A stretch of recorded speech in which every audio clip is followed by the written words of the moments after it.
En este país, mi querido Jairo, primero no existe Contraloría General del Estado, no existe. No sé si vaya a existir en la actual administración, pero por lo menos en los últimos años y en bastantes años anteriores no ha habido Contraloría. Y le voy a poner un ejemplo muy elemental, y que me oigan esto la gente de la Contraloría, que voy a darles vergüenza, porque ellos no están en absolutamente nada. Una refinería no funciona si no es conectado a un sistema interconectado, para que sea fiable el voltaje que recibe para que pueda funcionar la refinería. Una refinería es de las estructuras, de las instalaciones que se construye, una de las más sensibles. No puede funcionar de otra manera. No, al revés, perdón, repito. No puede estar conectado a un sistema nacional interconectado, sino que tiene que tener su propia generación eléctrica. Su propia generación eléctrica. Para poder garantizar que haya un voltaje estable. En julio del 2017, justo un año, son 7 años, vea, la Contraloría todavía podría actuar, pero si el señor Contralor tiene la decisión. En julio del 2017 se incendió el turbogenerador, me acuerdo de memoria, el turbogenerador TG4, así se llamaba, TG4 de la refinería. Y esto provocó un daño enorme en la refinería, pérdidas y etc. ¿Qué es lo que hizo el gobierno de Moreno? De este hombre que no sabe dónde está parado, nunca supo como los que le sucedieron. Lo que hicieron es hacerla más sencilla. Conectaron la refinería al Sistema Nacional Interconectado. Ahí aguantó la refinería unos pocos años. Y se produjo un daño en el mismo gobierno de Moreno, un daño descomunal en el compresor de la unidad de FCC, que trajo una paralización de la refinería de por lo menos 4 meses y un costo enorme que tuvieron que gastar para poner nuevamente en orden ese compresor de la unidad de FCC de la refinería. ¿Por qué? Por no haber comprado un turbogenerador que costaba, pero la 10ª parte de lo que tuvieron que gastar por los daños que se erogaron en la refinería, que tuvieron que pagar y el lucro cesante y todo etc. cosa.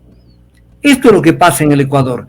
¿Dónde están las autoridades que no sustituyeron ese turbogenerador? Que incluso, mire usted, en la auditoría de la refinería de Esmeraldas que se hizo en fines del 2018 por la empresa que fue contratada para ese efecto, con bombos y platillos, como fueron las otras auditorías, se llevaba el consorcio ICC Tecnatón. Ese consorcio, yo tengo el informe, ese consorcio decía que era urgente adquirir ese generador propio de generación de energía eléctrica. Y pese a que existía ese informe, no les dio la gana de comprarlo y les vino el incendio del compresor. Y aquí nadie responde nada de nada. Nada de nada. Era la administración del ministro René Ortiz Durán, de ministro de Energía del gobierno de Lenín Moreno. ¿Qué pasó? Absolutamente nada.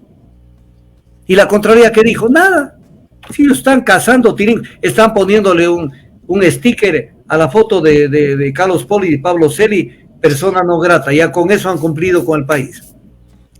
Con eso no han cumplido con el país. ¿Qué problema se tiene con las refinerías? Dígame.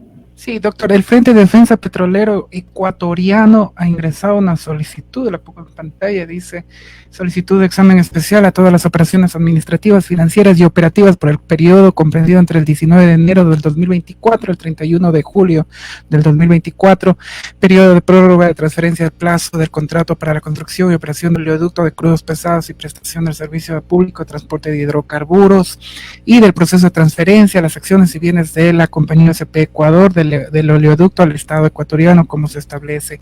Esto está dirigido a Javier Torres al Contralor, para ver si es que hacen nada, ¿no?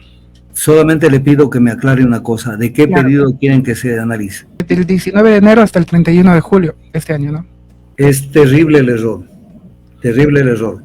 Y lo deben estar haciendo con la mejor buena fe, pero allí les va la recomendación. Verá, de acuerdo al contrato y a la ley de hidrocarburos, pero al contrato, el contrato establece que 6 meses antes de la finalización del contrato se debía haber presentado el informe, el inventario preliminar de los bienes a ser transferidos al Estado ecuatoriano. 6 meses antes de julio, estaríamos hablando de enero, estaríamos hablando de julio del 2023. Entonces, allí ya fallaron. Y eso fue la administración de Fernando Santos Alvite y fue el gobierno de Lasso. Allí ya fallaron. Porque cuando llegó el gobierno de Noboa dijeron, lo que pasa es que no tenemos que prorrogar el contrato porque no tenemos la información actualizada y en las mesas de negociación no nos hemos puesto de acuerdo, si no había que ponerse de acuerdo en nada. Era nada más decir, a ver, aquí está el inventario de los bienes, verificar si son los bienes, señores, acta de traspaso. Si esto no es nuevo en el Ecuador. Cuando el SOTE lo manejaba la Texaco, se transfirió a CEPE de ese entonces, que así se llamaba la entidad, la empresa petrolera del Ecuador, la Corporación Estatal Petrolera Ecuatoriana, y se traspasó el oleoducto, ¿sabe el problema? Pero cuando no lo hicieron, le dijeron al país y le tomaron del pelo, dijeron que había impactado en el tema de los retrasos la muerte cruzada. ¿Qué carajo tiene que ver el tema de la muerte cruzada que dictó Lasso con un tema técnico del Ministerio de Energía? Que tenían que exigir que estén los inventarios al día para que eso pase al Estado ecuatoriano el 19 de enero del 2024. Entonces no hicieron absolutamente nada. Y luego, cuando ya se hizo cargo este gobierno, también dijeron que lo que pasa es que había incidido, mi querido Jairo y ciudadanos que me están escuchando, esto en serio lo que les digo. En la información que dieron, dijeron que había incidido en el retraso de esta información para que esto pase al Estado, había incidido el conflicto armado interno.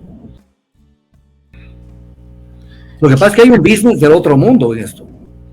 Hay un business, ese es el acuerdo del contrato ampliatorio que hicieron para julio de este año. Y bueno, y entonces viene la pregunta, presentaron esta información porque la Asamblea Nacional los convocó para que den una información sobre los OCP. Y el viceministro de Energía de ese momento pidió sesión reservada en la Asamblea Nacional. Y en la Asamblea Nacional decretaron sesión reservada respecto de la reversión de una instalación petrolera que por contrato y por ley tiene que ya revertir al Estado sin costo alguno. ¿Dónde está el problema? ¿Dónde era el problema? Y entonces en lo único que ha sido eficiente Roberto Luque es primero en prorrogar, bueno, no él, sino el gobierno, prorrogarlo a julio, y él empoderarse del tema y decir, vamos a firmar un nuevo contrato con OCP.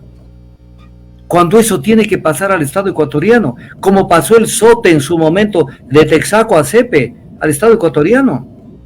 Tenemos personal de más capacitado para manejar, tenemos mejor personal que el de OCP, porque tenemos personal con más experiencia en Petroecuador que el personal que tiene OCP. Pero además estamos haciendo un papelón, a ver si me entiende la gente. Es como un bus, donde el padre de familia tenía un propio bus donde mandaba parte de su familia al trabajo, a estudiar. Pero en el bus del vecino mandaba otra parte de su gente. Y pagaba por el pasaje porque le den llevando gente de su familia. Ya ese bus, por mandato del contrato y de la ley, tiene que revertir al dueño, al padre de familia, para no pagarle al vecino por los pasajes. Y además para cobrar a las otras empresas por el pasaje.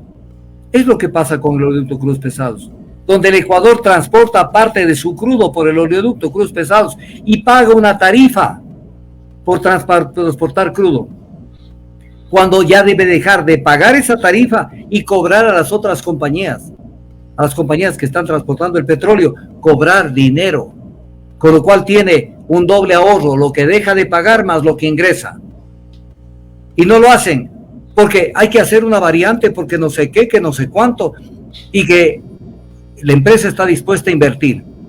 Verán, ecuatorianos, pónganse pilas en lo que les voy a decir.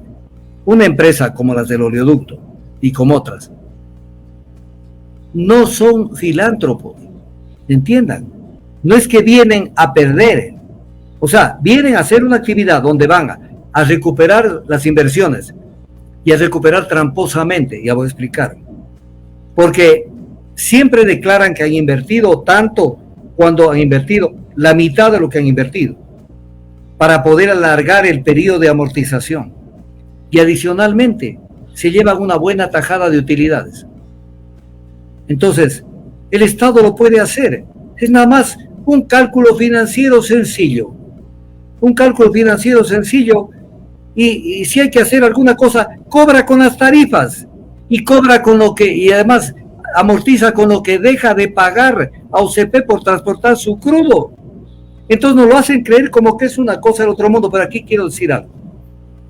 Verán, mis amigos, están hablando con una persona que conoce el sector desde 1972.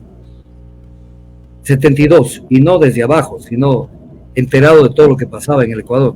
Siempre estuve en posiciones que me permitían tener acceso a la información.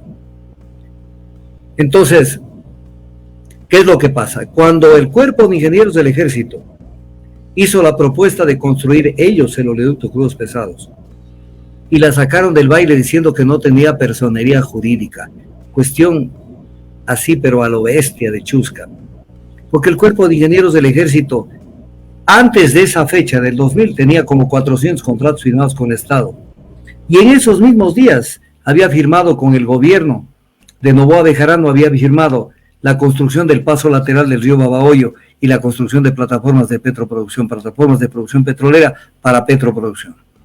Pero se inventaron que no tenía personería jurídica para sacarlo del baile, porque el business, el negociado estaba con OCP Limitada. La oferta del Cuerpo de Ingenieros, haciendo un verdadero análisis de la oferta, no lo que se inventaron, era de 560 millones de dólares. Y le entregaron una autorización a OCP Limitada por, primero, la solicitud de autorización de construcción del oleoducto de OCP Limitada era por 899 millones. Cuando firmaron el contrato a los poquitos días, ya firmaron por 1.100 millones. Y luego terminó costando 1.465 millones de dólares. Y aquí alguien trasnochado me va a decir, pero doctor Tandazo, eso fue la empresa privada que invirtió, pero recuperó la inversión con las tarifas que le cobraron a todas las otras empresas y también al Estado. ¿Acaso que ellos vienen a regalar la plata? Y entonces, pero allí el Cuerpo de Ingenieros del Ejército, en la oferta de ellos plantearon llevar el oleoducto por la parte de la provincia del Carchi para salir directamente a la provincia de Esmeraldas. Que ese era el proyecto mucho más conveniente. ¿Y ahora qué están diciendo? Que hay que hacer una variante para evitar el reventador, para evitar el Coca, el río Coca, el este y el otro, el de Masacá. Esa era la propuesta del Cuerpo de Ingenieros. Esa era la propuesta. Incluso el ingeniero geofísico Hugo Yepes hablaba de que no se debía haber construido ese oleoducto por la misma vía del Sote. No poner los huevos en la misma canasta. Pero en este país, con tal de hacer business y negocios, les vale un comino. Entonces hicieron el proyecto donde les dio la gana. Ya sacaron desde hace 5 años, ya amortizaron la inversión. Han sacado la plata que han querido, que les ha alcanzado para todo. Pero ahora quieren otra vez la gallina de los huevos de oro. Y Luque, lo único que sabe es que quiere darles el contrato. Y este gobierno. Cuando eso es, un cálculo económico es facilísimo. 154,000 barriles transporta el OCP. Multiplique por la tarifa y usted sabe cuánto el Estado está perdiendo cada día.